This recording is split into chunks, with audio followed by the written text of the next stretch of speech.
este mundo tan dinámico, ¿cuáles serán las habilidades que se van a modificar a partir de ahora o que tendrán que impulsarse? Es decir, el trabajo de cada uno de nosotros, si no nos capacitáramos, ¿sobreviviríamos dentro de 5 años? ¿Cómo va a cambiar el mundo laboral? ¿Qué trabajos van a ser requeridos de aquí a 5 años? Pongo 5 años porque es quizás el periodo en el que uno puede estudiar una carrera, ¿no? Maximiliano Yelas es director general de Stafing de Randstad, Argentina. Gracias por venir, Maxi. Eduardo, un placer y gracias por invitarme. Un gusto. Un gusto estar acá. Digo, en un estudio se conoció que la mayoría de las personas, o por lo menos 5 de cada 10, se tienen que capacitar para seguir teniendo el mismo trabajo dentro de un tiempo. ¿Es así? Es así. Las habilidades laborales van cambiando. Por ahí no nos damos cuenta, ¿no? Pero el mundo del trabajo muy dinámico está en constante cambio. Vos hablabas recién de qué va a pasar dentro de 5 años. Y bueno, la mitad de los trabajos de hoy van a estar necesitando por lo menos actualizarse en lo que venimos haciendo o aprender cuestiones nuevas para poder seguir desarrollando el trabajo. La digitalización, la tecnología. ¿La inteligencia artificial? La inteligencia artificial viene realizando cambios que no los vamos viendo o que de a poco los vamos empezando a percibir, pero que en 5 años van a estar, digamos, los vamos a tener acá. Hoy venimos hablando mucho de dentro de las habilidades laborales, sí. Se habla mucho de las habilidades blandas y las empresas están priorizando cada vez más cuando buscan a candidatos a las habilidades blandas. Pero hoy, metete ahí en las habilidades blandas. Sí, por eso. Hoy las habilidades blandas, en las entrevistas, por ejemplo, que nosotros estamos teniendo con todos desde Randstad, con los candidatos que tenemos, las empresas están priorizando, por supuesto que los conocimientos, pero priorizan mucho más las habilidades blandas. Digamos, la posibilidad de aprender, el pensamiento analítico, el pensamiento crítico, la empatía, la escucha. La adaptabilidad, digamos. La flexibilidad. Hoy en día, en Argentina, la flexibilidad, la creatividad. Entonces, nos piden mucho analizar esas habilidades y por supuesto que el conocimiento es fundamental, pero antes no se hablaba tanto de estas habilidades blandas que hoy sí. ¿Y a futuro qué pasa? Ya se está incorporando, aparte de estas habilidades blandas, inteligencia artificial, digitalización, digamos, todos, acá digo todos, las habilidades digitales las vamos a estar incorporando, ya lo estamos haciendo, o las vamos a tener que incorporar. Digo, un tornero. El tornero, que era el caso de que todos tenemos la imagen del tornero, hoy el tornero usa robótica, usa sistemas. O sea, se saltó al tornero tradicional, al de control numérico y ahora ya todo robótico. Totalmente, pero lo sigue haciendo una persona, ¿no? Pero obviamente se tuvo que dar un salto, tuvo que incorporar esas habilidades, por eso la habilidad de aprender también es muy importante. Ajá. ¿Son las empresas las que van a dar ese tipo de información o de enseñanza o se tendrá que capacitar cada uno por su cuenta de acuerdo al rumbo que quiera tomar en lo laboral? Está buenísimo el punto, Eduardo, porque en realidad yo veo 3 patas. Depende de nosotros. Primero depende de nosotros, que cada uno de nosotros tiene que capacitarse y ver si es que tengo que mejorar lo que tengo yo hoy en conocimientos o mis conocimientos van a quedar obsoletos y tengo que empezar a pensar en hacer algo distinto. Después las empresas, por supuesto, que lo están pensando. Casualmente te comento, nosotros en Randstad arrancamos y lanzamos un foro para pensar acerca del futuro del trabajo. En noviembre lo lanzamos, con 50 empresas, con especialistas que piensan en el futuro del trabajo para decir y pensar, bueno, ¿qué se va a necesitar? No en 5, en 20 años. ¿Qué se va a estar necesitando? ¿No es mucho eso? ¿No es mucho pensar en 20 años? Para nosotros, Argentina, yo te digo que sí, pero digamos, en el resto del mundo y el resto de los países piensa así. Se piensa así. No, digamos, hoy estamos viendo qué pasa, cómo cerramos enero, claro, ¿no? Digo, para ser sincero, el primer mundo, los países del primer mundo vienen a una velocidad que nosotros no, en cuanto a la tecnología, inteligencia artificial, no sé, el tema de algoritmos, trabajo que tiene que ver con la programación y demás. Te pregunto, si yo me capacito de X, decime de qué puedo capacitarme. Yo no tengo idea, tengo ganas de hacer algo. ¿Qué me va a servir de acá a 5 años? Porque quizá elijo algo que dentro de 5 años es obsoleto. Y yo, si tengo que pensar en qué asesorarte, o por ejemplo con mis hijos, ¿qué les digo? Claro. ¿Para dónde medianamente los guío? Que no eligieron una carrera, quizá. Les sugiero digamos, tecnología seguro. ¿Pero qué? Y dentro de tecnología tenés un abanico. Programador, por ejemplo. Por ejemplo, Data Analytics. Bueno, inteligencia artificial, todo lo que es el campo de un rubro muy amplio, ¿no? Dentro de inteligencia artificial. Exactamente, pero fíjate que ahí leía hace unos días que Argentina es uno de los países de la región que menos está utilizando la inteligencia artificial, ¿no? Qué bárbaro. Dentro de los países de la región, no hablo del mundo. Hay una pregunta que me parece interesante y es el rol del Estado y el rol de la escuela, el rol de la formación. Porque cuando hablamos de pensar a 20 años qué tipo de capacidades, uno piensa que el Estado, pensando en qué tipo de desarrollo va a tener, desarrollo productivo, dice, bueno, necesitamos... Ahora, sin embargo, hay una mirada muy crítica respecto de cómo se involucra el Estado en la planificación de la formación de sus futuras generaciones. La realidad es que, vuelvo al punto anterior, depende de nosotros, depende de las empresas, por supuesto depende de las empresas y los sindicatos, porque ahí van de la mano y hay que trabajar en empresas, cámaras, sindicatos, pero también del Estado, claramente. Claro. O sea, pensar el futuro, por eso son tres patas, ¿no? Y ahí estoy con vos en que realmente el Estado se tiene que involucrar.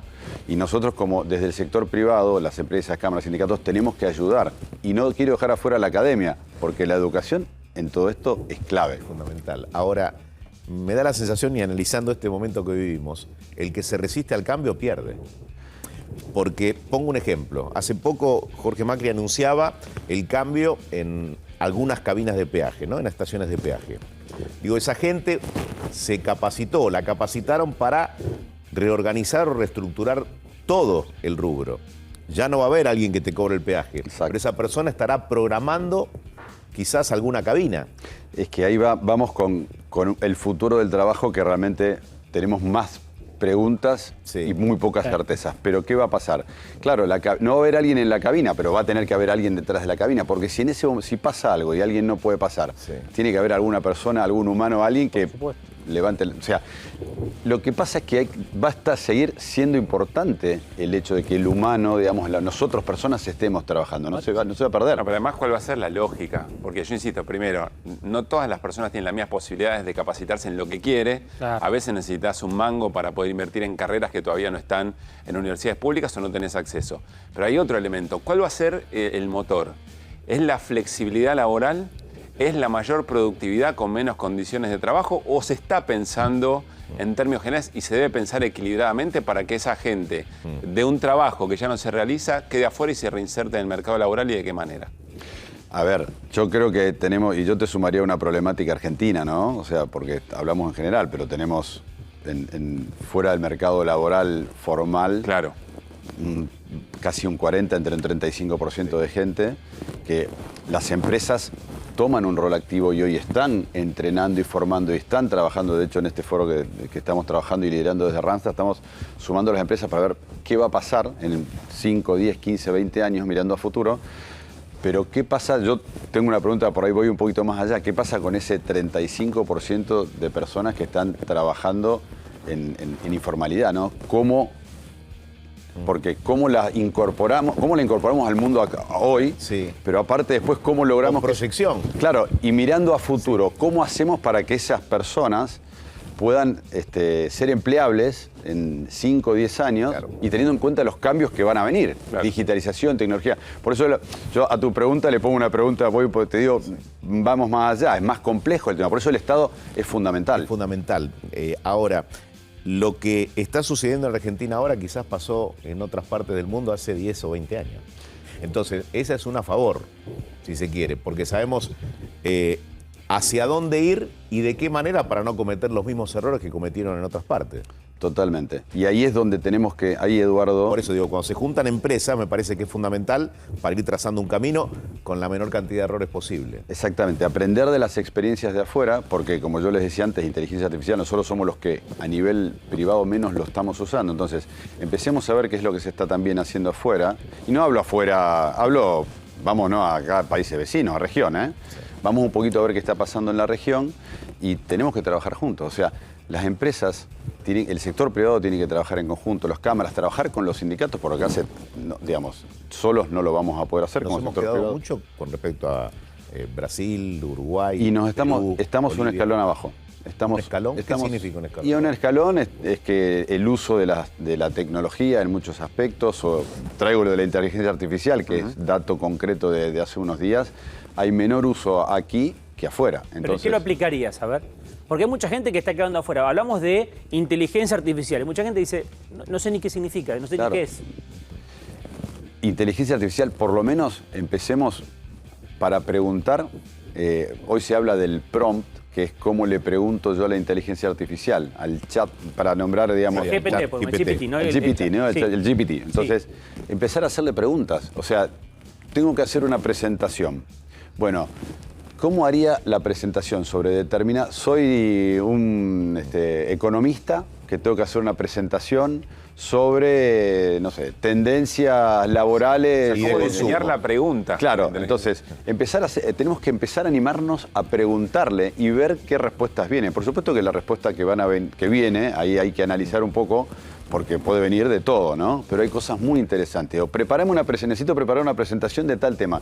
Y te prepara los temas. No, que no se convierte en el rincón del vago moderno tampoco, ¿no? Bueno, ahí las escuelas, está habiendo un debate muy interesante que se está abriendo en qué pasa, los que tienen chicos que tienen que preparar tesinas o estudios o trabajos, obviamente van primero y tiran a ver, ¿no? ¿Qué dice ChatGPT? Y bueno, ahí después Pero está pasando. Eso digo, es una realidad. Es una realidad. Es una realidad. Para otro día, porque me apasiona el tema. La clave no está en lo que te responda la inteligencia artificial, sino la manera en la que le tenés que preguntar para que quizás esa presentación en 15 minutos la resuelvas, si no te podés pasar preguntando un día si no le preguntás correctamente, ¿no? Y Eduardo, no solamente es interesante la pregunta, sino que también tiene que haber un análisis de la respuesta. Bien. O sea, no es que hoy la inteligencia artificial te da respuesta y esa es la palabra final.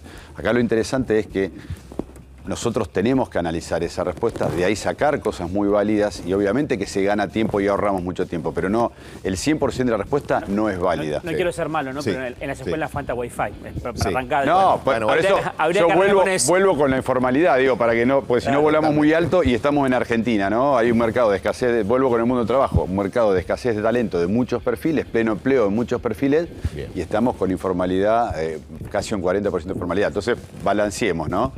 Vamos a tener habilidades a futuro que se van a necesitar y que van a ir cambiando desde ya. Digitalización, tecnología, inteligencia artificial. Hoy habilidades blandas es la clave. Yo creo que van a seguir estando y van a seguir siendo prioritarias. Pero bueno, tenemos un largo camino por No, delante. es súper interesante. Maximiliano, gracias por haber venido. Un placer, gracias por invitarme.